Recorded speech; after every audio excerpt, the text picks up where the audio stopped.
एक पेड़ माँ के नाम या योजनेअंतर्गत प्रभू कृपा विद्यालयात वृक्षारोपण। आज प्रभू कृपा विद्यालयात आरोग्य तपासणी व वृक्षारोपण कार्यक्रम संपन्न झाला। वाघीबो येथे आज दिनांक 25 जुलै 2025 रोजी प्रभू कृपा विद्यालयात अंतर्गत आरोग्य तपासणी करण्यात आली।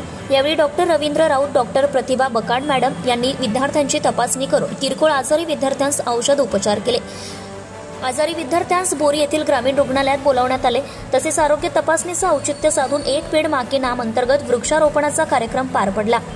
यावेळी प्रातिनिधिक स्वरूपात 11 वृक्षांचे रोपण करण्यात आले। त्यांचे संवर्धन करण्याची शपथ विद्यार्थ्यांना देण्यात आली। यावेळी मुख्याध्यापक Santosh Sakhare sir, Uddhav Thombare, Dhule sir, Patil sir, Salve sir, Sargar sir, Wasmatkar sir, Panchal sir, Chaure madam, Sandeep Shivdas आदी विद्यालयातील शिक्षक व कर्मचारी उपस्थित होते। प्रतिनिधी संतोष तायडे, बोरी, परभणी, धुमाकूळ, महाराष्ट्र न्यूज नेटवर्क। आपल्या परिसरातील ताज्या आणि महत्त्वाच्या बातम्या पाहण्यासाठी आजच आपल्या धुमाकूळ महाराष्ट्र न्यूजला YouTube वर सबस्क्राइब करा आणि बेल आयकॉन प्रेस करा।